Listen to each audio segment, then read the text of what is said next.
Assalamualaikum warahmatullahi wabarakatuh. Alhamdulillahi rabbil alamin.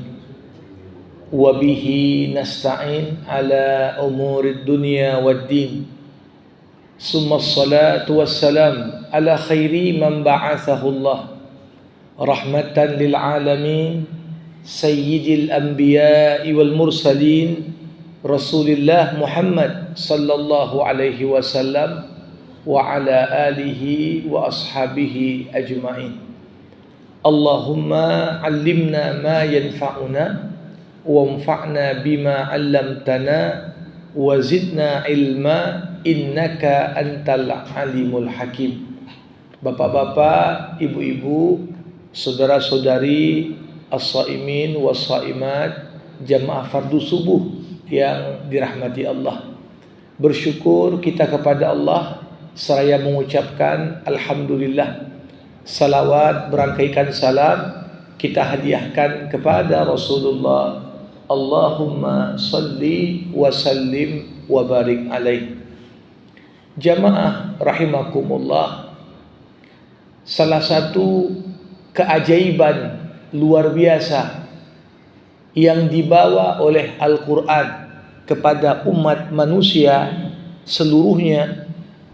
Al-Quran ini bukan sekedar inspirasi perubahan terhadap beragam transformasi dan perbaikan dalam hidup umat manusia, tapi Quran juga motor penggerak yang mendorong manusia untuk terus berbenah dan memperbaiki dirinya. Bagaimana lembaran sejarah menunjukkan pada kita perubahan yang dibawa Al-Quran itu perubahan yang cukup komprehensif dan besar. Siapa bangsa Arab sebelum turun Quran, bagaimana dalam waktu yang cukup singkat mereka berubah dari sekumpulan orang-orang yang hanya menggembala ternak, unta, kambing, dan lain sebagainya. Di bawah bimbingan dan naungan Al-Quran berhasil menjadi penyuluh peradaban baru di tengah-tengah umat manusia. Tentunya bagi kita penting sekali untuk memahami apa rahasia bagaimana Al-Quran ini bisa membawa perubahan yang cukup positif dalam kehidupan.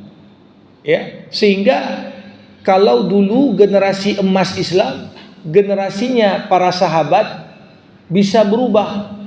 Umar bin Khattab dari preman Mekah menjadi sosok yang begitu berbeda 180 derajat antara Umar sebelum Islam dengan Umar setelah Islam.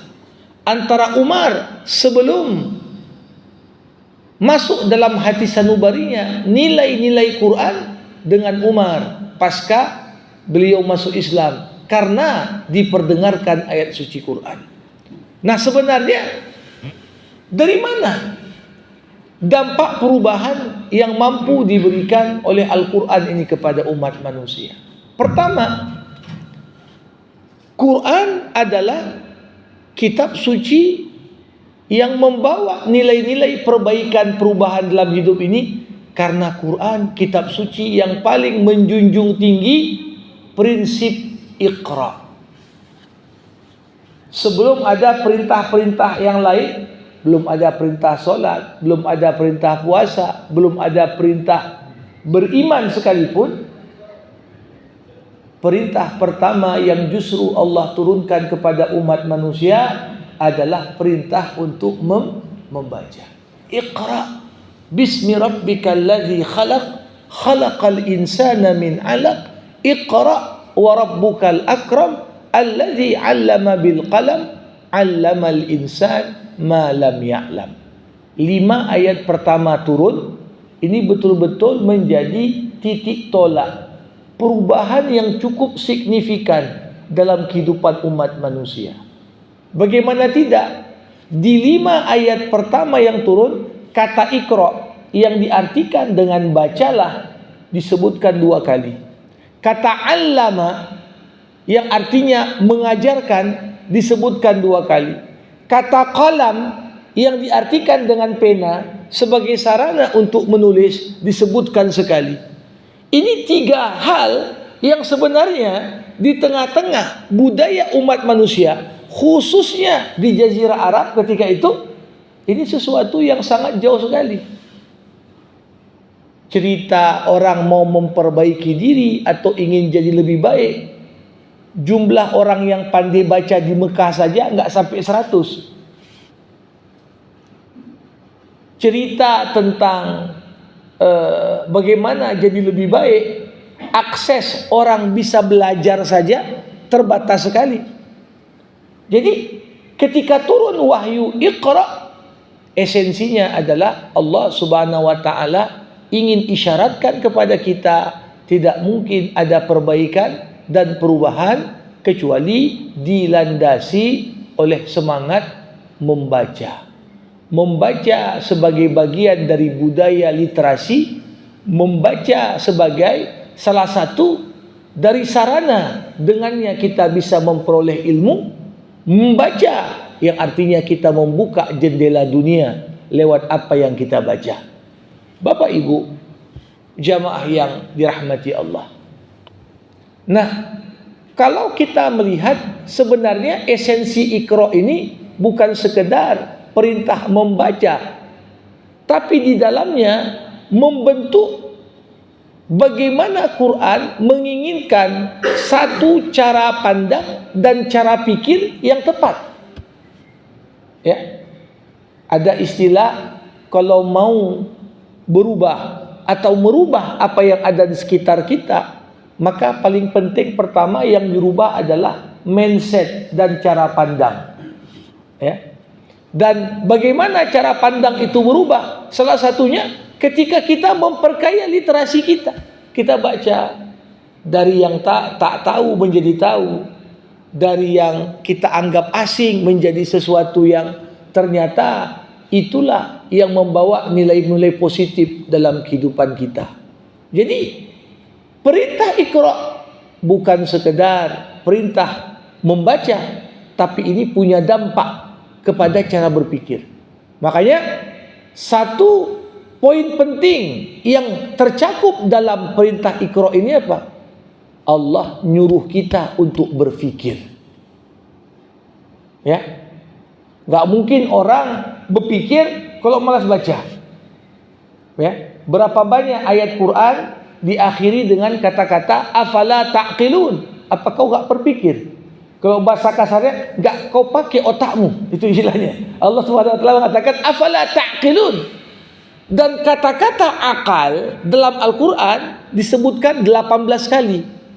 Dari 18 kali disebutkan kata akal, tidak pernah kata akal disebutkan sebagai kata benda, tapi semuanya disebutkan dalam bentuk kata kerja.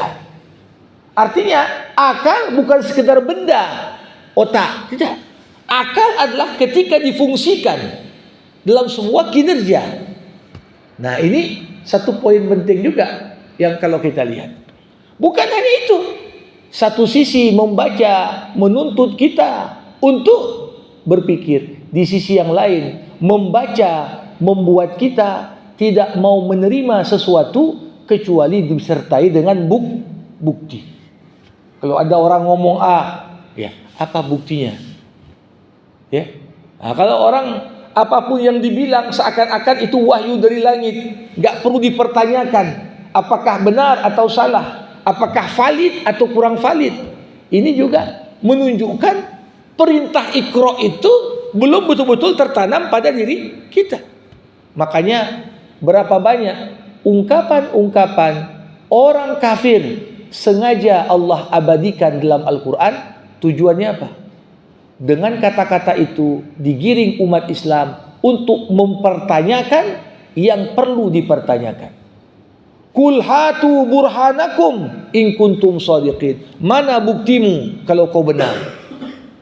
Itu banyak sekali kita temukan dalam ayat. Nah, ini orang kalau mau berubah Kuncinya di situ. Ya. Pertama, meningkatkan literasinya. Yang kedua, memperbaiki cara pandangnya. Yang ketiga, mana asupan-asupan informasi yang kira-kira tidak dapat dipertanggungjawabkan, perlu kita pun mempertanyakannya. Ya, makanya termasuk gak pernah ada orang membayangkan kalau zaman sekarang cerita hoax, berita yang bohong, ini mungkin di tengah-tengah era revolusi yang kita sebut dengan informasi. Sekarang bukan problemnya kekurangan informasi. Informasi itu saking banyaknya, kita sampai tidak tahu mana yang betul dan mana yang salah. Tapi 14 abad sebelum kita berada di zaman ini, Quran sudah ingatkan. Salah satu penting membaca itu tadi. Ya ayyuhalladzina amanu in ja'akum fasiqun binaba'in fatabayyanu. Wahai orang-orang yang beriman, kalau ada orang fasik bawa berita, hendaklah kau pastikan dulu berita itu betul enggak. Ya, membaca tentunya sumber validitas kebenaran dalam pandangan setiap muslim adalah Al-Quranul Karim dan sunnah Nabi yang sahih. Itu menjadi tolok ukur kita. Ya, tulis berita di koran, kadang-kadang disisip antara informasi yang benar, informasi yang menyesatkan. Sejauh mana kita bisa mengkritisi sehingga menyaring berita-berita tersebut. Para hadirin rahimakumullah, termasuk konsekuensi dari perintah Iqra dalam kehidupan kita apa? Kita ini perlu untuk terus meneliti dan mengkaji. Meneliti dan mengkaji. Meneliti di sini bukan dalam pengertian sempit riset saja, tapi budaya Iqra menunjukkan proses belajar tidak akan pernah ada masa habisnya. Orang mengira kalau sudah sampai jabatan tertentu nggak perlu belajar lagi. Tapi digambarkan dalam Al-Quran, Musa, Nabi Bani Israel yang paling agung dan besar, justru disuruh belajar kepada Khidir yang sebenarnya dari sisi kedudukan jauh di bawah Musa. Untuk apa dikisahkan kisah itu? Supaya kita sadar, jangan merasa ada titik tertentu kalau sudah sampai tak perlu belajar lagi. Bahkan ingin digambarkan tak sempurna ilmu seseorang sampai dia belajar kepada yang lebih tinggi darinya, belajar dari yang selepel dengannya, bahkan belajar daripada yang lebih rendah darinya. Makanya ada kisah Luqman. Siapa Luqman? Seorang hamba sahaya, seorang budak. Tapi Allah yang katakan, walaqad ataina Luqmanal hikmata anishkur lillah. Bahkan orang yang tampilan luarnya seorang budak kulit hitam, bukan berarti kita merasa nggak perlu belajar, masa belajar sama dia. Tidak. Ini semua berangkat dari budaya Iqra.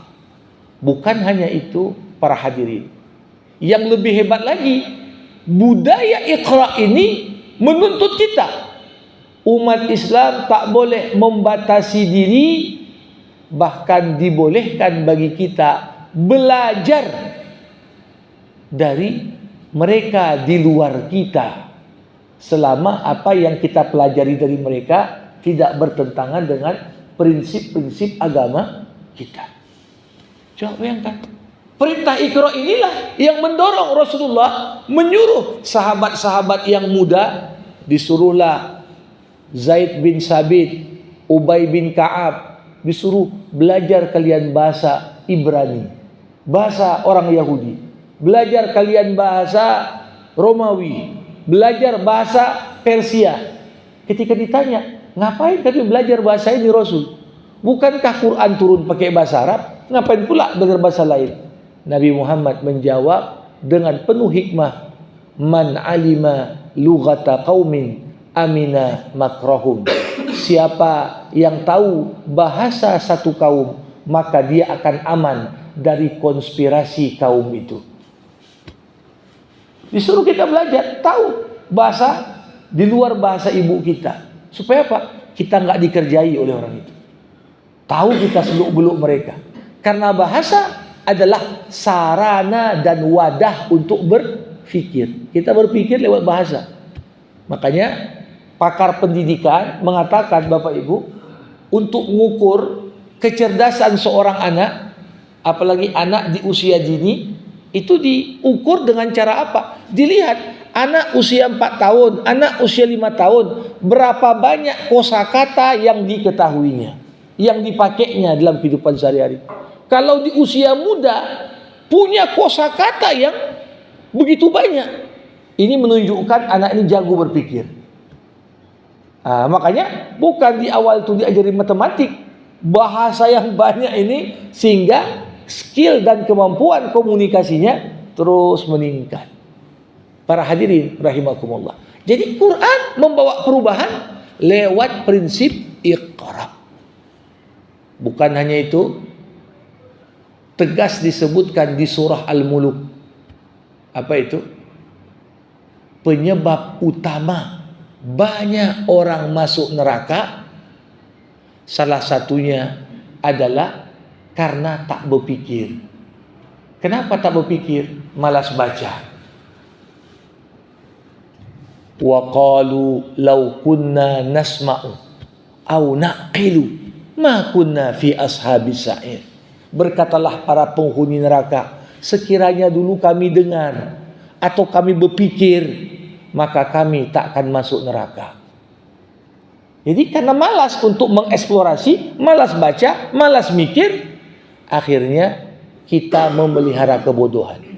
Dan seperti dikatakan Rasulullah, tidak ada musuh yang lebih membahayakan diri seorang manusia melebihi kebodohannya sendiri.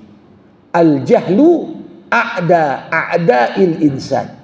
Kebodohan adalah musuh manusia yang paling membahayakannya. Ini prinsip pertama. Kenapa Quran bisa bawa nilai perubahan? Yang kedua, para hadirin, dan ini juga prinsip yang kami kira penting sekali. Selain perintah Iqra yang mendorong kita terus belajar, terus berbenah, terus memperbaiki diri, ada prinsip kedua, menjadi kunci Quran, menjadi motor penggerak perubahan dan perbaikan. Apa itu? Perintah Allah di dalam Al-Quran yang selalu menyuruh kita untuk berbuat ihsan. Ihsan. Disuruh untuk berbuat baik. Jadi ada Iqra, suruh baca, suruh berpikir, suruh menseleksi apa yang kita masukkan ke dalam kepala kita. Jangan semua dimasukkan. Tapi ada juga prinsip ihsan. Wa ahsinu. Apa arti ahsinu? Sederhananya, sebagian orang mengartikan kata ihsan dengan arti berbuat baik. Tapi sebenarnya tak cukup sampai di situ. Ihsan artinya berbuat yang terbaik yang mampu untuk kita lakukan. Itu arti kata ihsan. Berbuat yang terbaik. Manusia diukur kualitasnya dari hasil apa yang dilakukannya. Makanya Bapak Ibu, kalau kita lihat di dalam surah Al-Muluk, Allah enggak minta lagi sekedar manusia itu berbuat baik, tapi alladzi khalaqal mauta wal haya liyabluwakum ayyukum ahsanu amala. Ahsanu artinya apa? Yang diminta bukan sekedar baik, tapi yang terbaik. Yang terbaik. Siapa di antara kalian ketika hidup, ketika mati, yang amalannya terbaik? Nah, kata-kata terbaik ini mengisyaratkan apa? Allah ingin ada kompetisi sehat antar kita. Karena yang namanya beramal soleh, kalau enggak ada jiwa kompetisi, maka lambat laun kita pun akan kurang semangat. Fastabiqul khairat. Berlomba-lombalah. Jadi si fulan semuanya baik. Ya. Tapi Allah ingin tahu ayyukum ahsanu amala. Jadi seakan-akan ujian dalam kehidupan bagi orang yang beriman bukan sekedar untuk mengetahui siapa yang lulus atau siapa yang gagal, tidak. Tapi tujuan utama ujian dalam kehidupan supaya tahu siapa yang ranking perbuatan baiknya tertinggi. Sehingga apa dampak yang diberikan oleh konsep ihsan ini dalam kehidupan kita dan perbaikan dalam diri kita? Tiap orang perlu menilai. Pertama, potensi setiap orang nggak sama. Potensi tiap orang nggak sama dalam berbuat kebaikan. Ada yang Allah lebihkan dalam bidang ilmu, tapi kurang yang lain. Ada yang dilebihkan dalam bidang kesehatan, kurang yang lain. Ada yang dilebihkan dalam harta, tapi kurang yang lain. Jadi tiap orang menurut konsep ihsan harus punya titik kekuatan. Dengannya dia mendekatkan diri kepada Allah. Kalau cerita Abu Bakar langsung terbayang semua orang. Oh, Abu Bakar titik kekuatannya apa? Pada keimanan, keikhlasan, dan kesediaan berkorban. Sampai Rasulullah SAW ketika nanya, Umar, berapa kau sumbang? Aku sumbang setengah hartaku Rasul. Wah, setengah lagi kemana? Ya aku pakailah untuk anak istriku. Abu Bakar, berapa kau sumbang? Aku sumbang semua hartaku Rasulullah. Apa yang kau tinggalkan untuk anak istrimu? Ku tinggalkan Allah dan Rasulnya. Ini menjadi trademark bagi sosok Abu Bakar. Kenapa? Pahamnya dia hakikat konsep ihsan. Ingin jadi yang paling unggul, yang terbaik dalam bidang apa? Pengorbanan. Kalau cerita Umar, langsung tahu kita. Trademarknya Umar itu apa? Lugas dalam kebenaran. Tanpa tendeng aling ya, terhadap kebatilan. Sampai dapat julukan Al-Faruq. Manusia yang mampu membedakan mana yang hak, mana yang batil. Bahkan Nabi sempat mengatakan, kalau Umar lewat satu jalan, setan tak akan berani lewat jalan yang sama. Ini kan menunjukkan apa? Trademarknya Umar lewat ihsannya di mana? Di aspek tertentu. Cerita Utsman udah jelas. Gak ada orang yang menyumbang untuk Islam lebih banyak dibandingkan Utsman bin Affan. Apapun diminta Rasulullah, Utsman pertama yang nyumbang. Nah, Ali bin Abi Thalib berbeda. Keberaniannya, ilmunya, ya, sifat zuhudnya, itu yang dia pilih sebagai trademark ihsannya sosok Ali. Begitu juga semua sahabat Rasulullah lainnya. Jadi, kata-kata ihsan bukan sekedar berbuat baik, tapi tunjukkan yang terbaik dari segala potensi yang kau punya, sehingga yang terbaik itulah yang menghantarkanmu untuk makin dekat dengan Allah Subhanahu wa ta'ala. Bapak Ibu rahimakumullah, konsep ihsan ini bukan sekedar berbuat yang terbaik yang kita bisa, tapi dalam merespon sikap orang lain kepada kita, baik ataupun buruk, tetap harus kita junjung prinsip ihsan. Kalau ada orang baik, maka kita pun harus balas yang lebih baik. Ada orang baik kali sama kita, menurut prinsip ihsan, balas kebaikan itu dengan yang lebih baik lagi. Tapi kalau ada orang jahat, ada orang sikapnya buruk, ada orang menyakiti kita, Quranlah yang mengatakan idfa billati hiya ahsan. Tolaklah keburukan orang bahkan dengan kebaikan.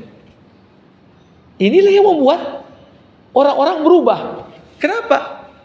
Kalau kita balas keburukan dengan keburukan, maka dendam dan benci itu gak akan putus.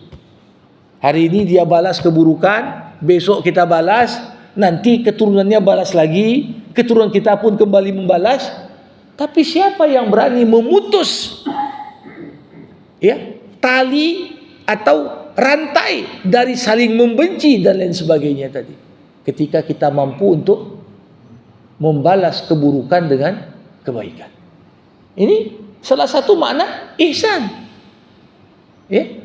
Bahkan orang berutang tak bisa bayar, dalam Al-Quran dikatakan ketika seseorang itu memaafkan, ya, itu bagian dari ihsan. Ketika ada orang membunuh tidak dengan sengaja, ya, kalau seorang memaafkan untuk tak menuntut diatnya, itu bagian dari ihsan. Ya. Ada orang nuntut uang darah, tahunya kita ini pelakunya ini pun tak punya duit.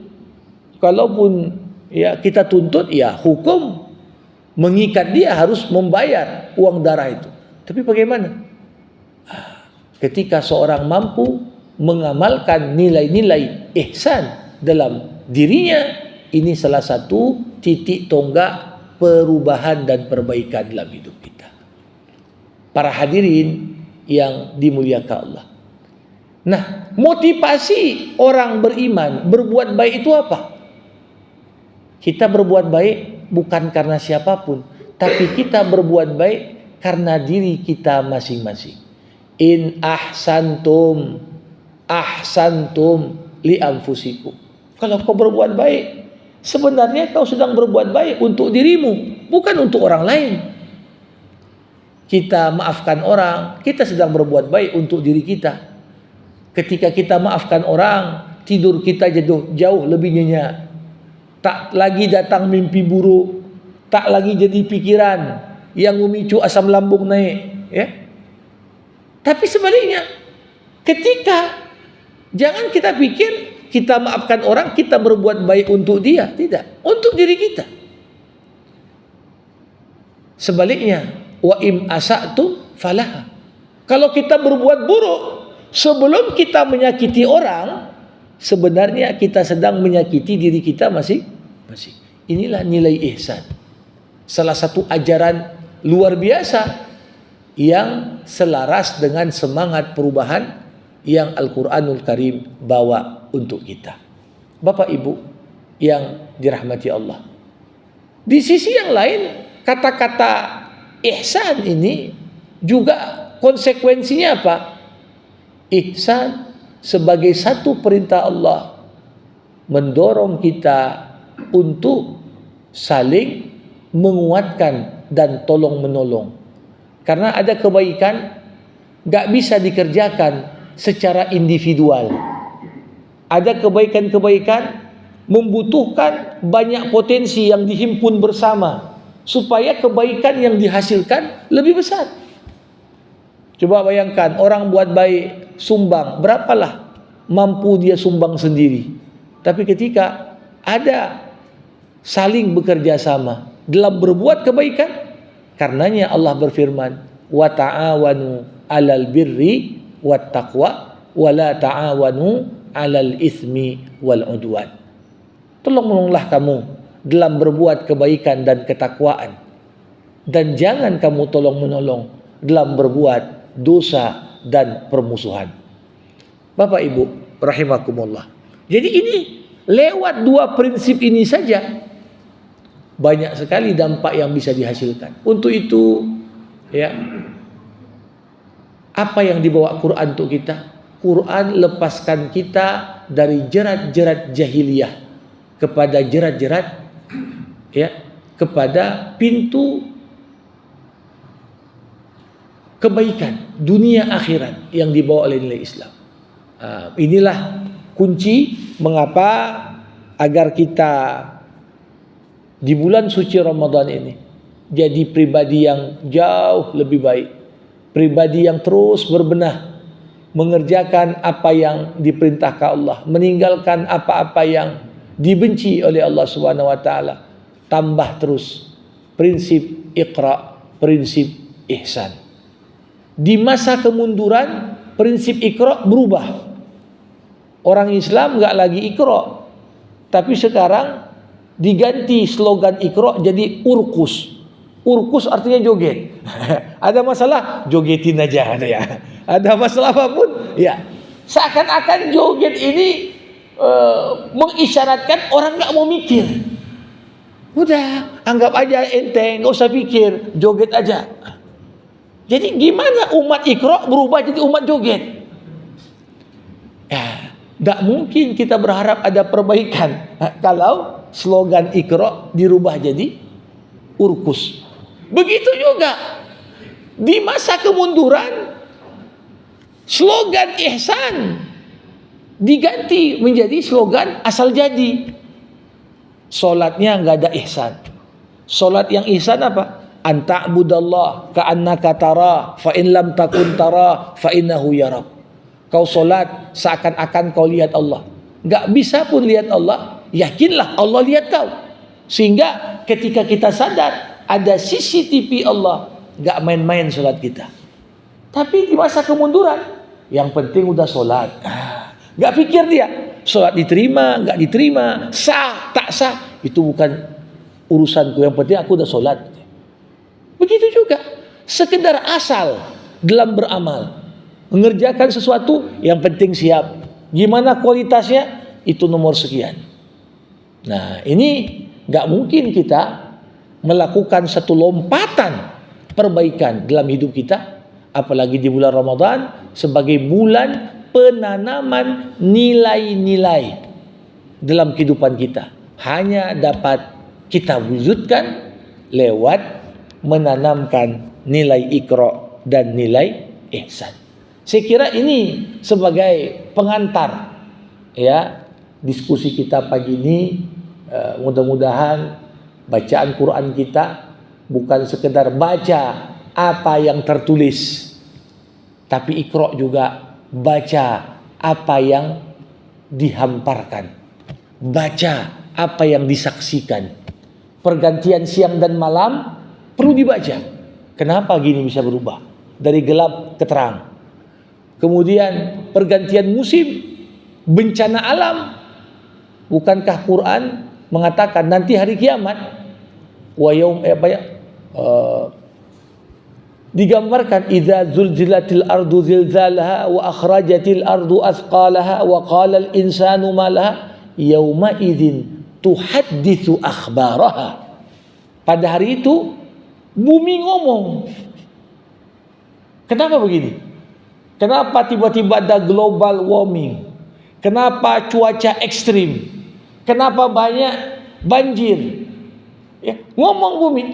Itu yang perlu kita baca. Walaupun jangan pahami bumi ngomong seakan-akan manusia ngomong. Tapi membaca dari tanda-tanda alam. Itu juga bagian dari membaca. Ya. Dipersilahkan Bapak Ibu bagi yang mau bertanya, berkomentar sebelum kita tutup dengan doa. Silakan Pak Imadi. Waalaikumsalam warahmatullahi. Tadi Ustaz ada singgung sedikit kisah Nabi Musa dan Khidir. Ya. apa hikmah lain di samping ilmu pengetahuan di balik kisah ini Ustaz? Karena kan Nabi Musa itu Nabi yang ulazmi, bahkan bisa berkata-kata dengan Allah. Ya. Disuruh belajar kepada Nabi Khidir yang Ya. seorang dalam Al-Quran seorang alim saja.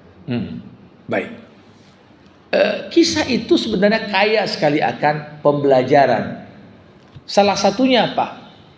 Allah ini membagi ilmu dalam kadar yang berbeda kepada para hambanya. Ada orang expert di bidang apa? Di bidang sains. Tapi mungkin dia awam di bidang sosial. Ada orang expert di bidang kedokteran. Tapi boleh jadi dia awam di bidang ekonomi.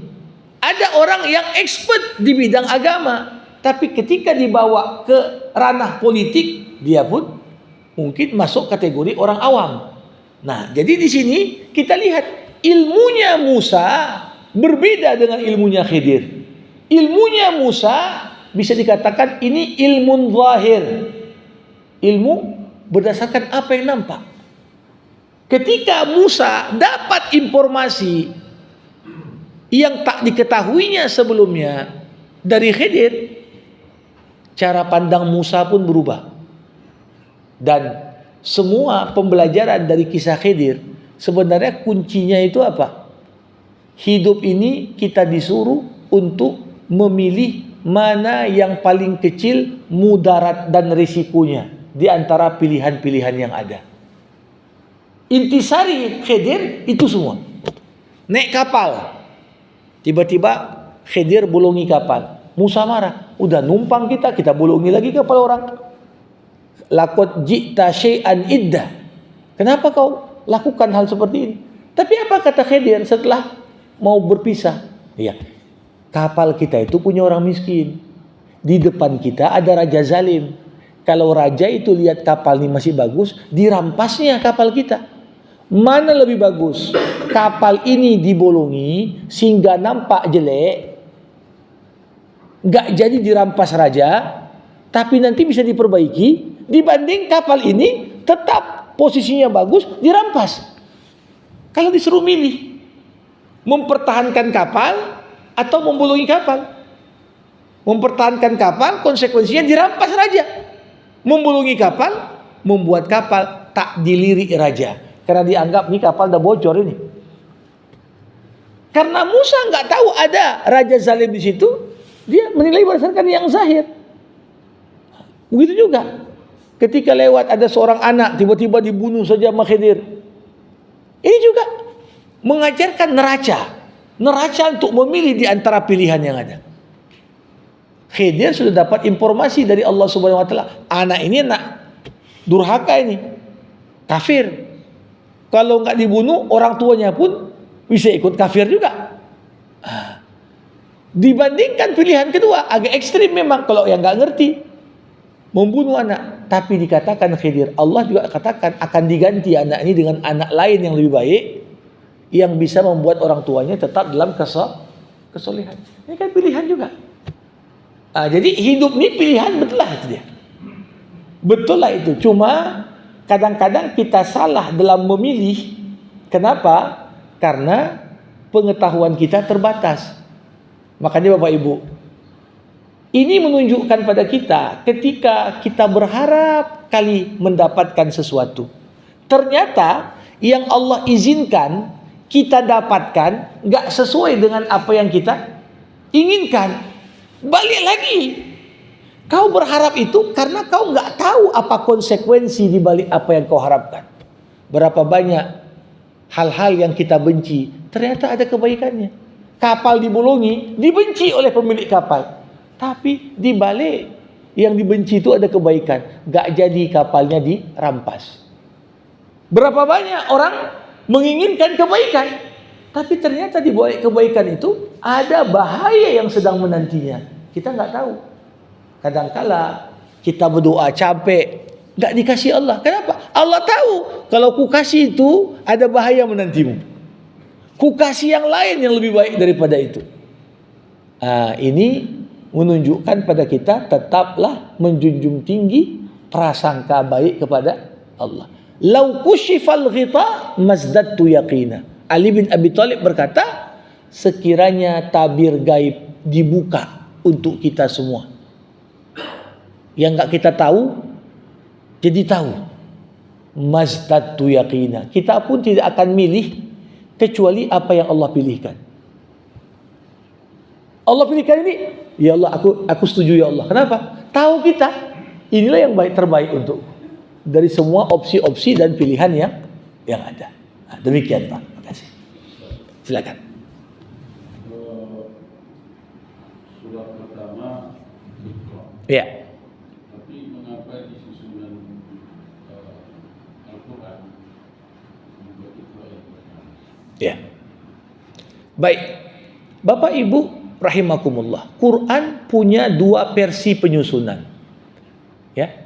Ada urutan turun, ada urutan susun. Kita tidak boleh ragu sedikit pun urutan susunan surat, ayat, huruf dalam Al-Quran yang ada bersama kita sekarang sama dengan urutan susun Quran di Lauhil Mahfuz. Quran yang di Lauhil Mahfuz susunannya ya sama seperti susunan Quran yang kita baca. Tapi Allah berkehendak Quran itu enggak diturunkan sekaligus. Quran versi Lauhil Mahfuz diturunkan sekaligus ke langit dunia. Quran di langit dunia diturunkan bertahap untuk Rasulullah. Makanya ada ayat-ayat turun tanpa sebab, ada juga ayat-ayat turun menyikapi pertanyaan, menyikapi dan merespon kejadian dan peristiwa. Ini yang kita sebut dengan asbabun nuzul. Ada latar belakangnya. Nah, kalau ditanya kenapa nggak dibuat turunnya sama? Kalau turunnya sesuai dengan urutan mushaf, nggak dapat kita konteks asbabun nuzul dari surah. Padahal asbabun nuzul itu bukti konkret. Quran turun sebagai solusi. Quran turun sebagai jawaban. Apapun problem, jawabannya ada dalam Quran. Kalau turun dari Al-Fatihah, Al-Baqarah, An-Nas, ya. Sedangkan turunnya tadi memperhatikan kondisi masyarakat. Ketika tinggal di Mekah, justru turun surat-surat pendek dulu yang menegaskan tentang iman, yang menegaskan tentang adanya surga dan neraka. Tapi begitu udah hijrah ke Madinah, sudah ada masyarakat, turun surat yang panjang-panjang cerita tentang hukum di situ.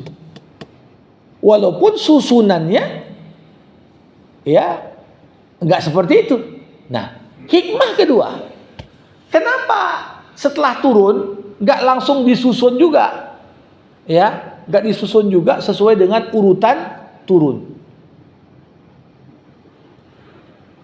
Hikmah kedua, kalau sekiranya Al-Quran disusun dalam mushaf sesuai urutan turun, maka ini jadi pembenaran dan alasan bagi sebagian orang untuk mengatakan Quran ini sangat dipengaruhi oleh kondisi dan waktu saat diturunkan.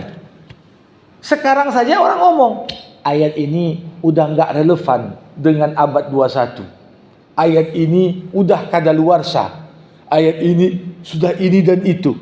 Tapi ketika urutan turunnya nggak sama dengan urutan susun, walaupun demikian urutan susunnya seperti rantai yang bersambung rapi.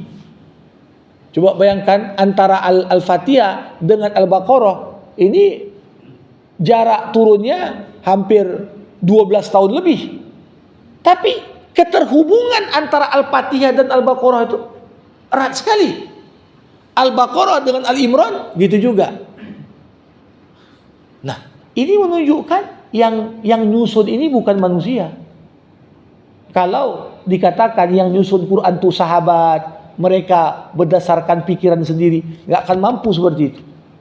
Tapi Jibril datang membawa ayat, bilang sama Nabi Muhammad, letakkan ayat ini di tempat ini, letakkan. Nabi pun ngomong kepada para tim sekretariat penulis wahyu, letakkan ayat ini di surah ini, di bagian sini.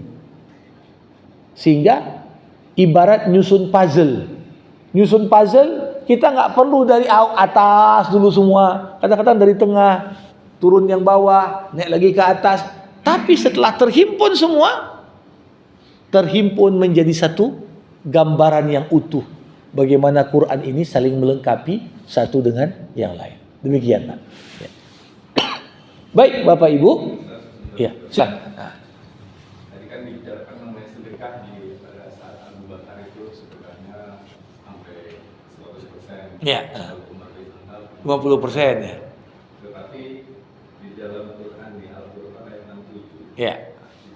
Dikatakan bahwa dan orang-orang yang apabila berinfak tidak berlebihan dan tidak pula kikir, infak mereka adalah pertengahan di antara keduanya. Ya. Para hadirin ya. Mengenai tarawih. Ya. Itu kan kalau tarawih itu kan artinya Istirahat. Ya. Kemudian kita sholat untuk niat sholat. Niat sholatnya sholat sunatan tarawih. Jadi seakan-akan kita kalau artikan saya berniat sholat bersantai-santai atau beristirahat gitu. Jadi semacam enggak ada ini gitu. Baik. Pertama, ayat Al-Quran ini kan mendeskripsikan kaedah umum. kaedah umum. Setiap kaedah umum itu ada pengecualian. Peraturan pun ada aturan umum. Tapi ada pengecualian atas aturan. Kenapa? Manusia ini kan tidak sama semua potensinya. Ya. Jadi Rasulullah lewat riwayat yang tadi saya bacakan ingin gambarkan manusia pun dalam konteks sedekah banyak level dan derajatnya. Tapi kaidah umumnya apa? Kalau bersedekah jangan berlebihan, jangan pula kikir kali. Tapi pertengahanlah. Ya, khairul umur awsatuha. Sebaik-baiknya urusan pertengahannya. Tapi apakah yang dibuat oleh Abu Bakar lantas bisa kita anggap sebagai berlebihan dalam sedekah yang tercela? Dalam konteks Abu Bakar sebenarnya nggak bisa dikatakan dia itu berlebihan. Pertama, ada kebutuhan mendesak di sisi Rasulullah, perlu orang nyumbang untuk logistik perang. Kebutuhan ada. Nah, ketika Nabi tanya, berapa yang kau sumbang Abu Bakar? Kusumbangkan semua hartaku. Apa yang kau tinggalkan untuk dirimu dan keluargamu? Kutinggalkan Allah dan Rasulnya. Rasulullah nggak banyak berkomentar untuk Abu Bakar. Kenapa? Paham betul Nabi. Ini orang nggak berlebihan. Tapi berani dia sumbang 100%, berangkat dari keimanannya yang cukup kokoh. Aku nggak akan miskin gara-gara sedekah. Aku nggak akan mati kelaparan gara-gara sedekah. Karena Allah juga yang katakan, wa ma tunfiqu fi sabilillah yuwaffa ilaikum. Apa yang kau belanjakan di jalan Allah, Allah akan penuhi untukmu. Jadi makanya digambarkan dalam hadis yang lain tentang keutamaan Abu Bakar. Sekiranya iman Abu Bakar ditimbang di satu sisi timbangan dan iman seluruh umatku yang lain ditimbang di sisi timbangan yang lain, pasti lebih berat timbangannya Abu Bakar. Orang yang model kualifikasi keimanannya seperti ini, apa bisa kita bilang berlebihan kau nyumbang? Enggak, tidak. Ya, pertama ada kebutuhan memang untuk sumbangan yang banyak. Yang kedua, memang tahu ini manusia yang memang kualifikasinya di atas rata-rata. Tapi balik lagi ke kita, kita gimana? Apa dituntut oleh Nabi? Semuanya orang kayak Abu Bakar. Umar saja yang imannya kuat, nggak dituntut oleh Rasul. Umar, kenapa kau nggak nyumbang kayak Abu Bakar? Nggak ada pertanyaan itu. Karena masing-masing orang ada kondisinya. Nah, kita disuruh prinsip pertengahan. Jangan berlebihan, jangan pula sedikit kali. Pertengahan. Berapa yang kau bisa? Nah, pertengahan ini saja kalau dibawa ke masing-masing orang, beda-beda juga standarnya. Ya, beda-beda standarnya. Jadi sebenarnya apa yang diamalkan itu bukanlah menyelisihi ayat, tapi ingin dijadikan contoh. Inilah standar tinggi pemahaman terhadap ayat. Ada standar yang di bawahnya, ada standar di bawahnya. Ya, ingin digambarkan kadar keimanan menentukan bagaimana kita mengimplementasikan perintah untuk bersedekah tadi. Yang kedua tadi salat tarawih, ya. Nah, bahasa yang dipakai Nabi selama ini untuk menunjukkan amal ibadah tarawih kan, kalau dalam hadis man qama Ramadan imanan wahtisaba. Siapa yang menghidupkan malam Ramadan dengan keimanan dan berharap pahala, ghufira lahu ma taqaddama min zambi. Diampuni dosa-dosanya yang telah lalu. Ya, jadi istilah tarawih tadi ini dari Nabi juga. Karena Nabi yang ketika melaksanakan dan mencontohkan, bahkan di awal disyariatkannya salat tarawih, Nabi jadi imam 3 malam berturut-turut di Masjid Nabawi. Ya, sahabat datang ke situ. Barulah Hari berikutnya Nabi nggak mau keluar-keluar, walaupun Nabi sholat di kamar. Kenapa? Aku takut nanti diwajibkan pula tarawih sama kita. Jadi Rasulullah yang mengatakan, rawihu baina selawatikum.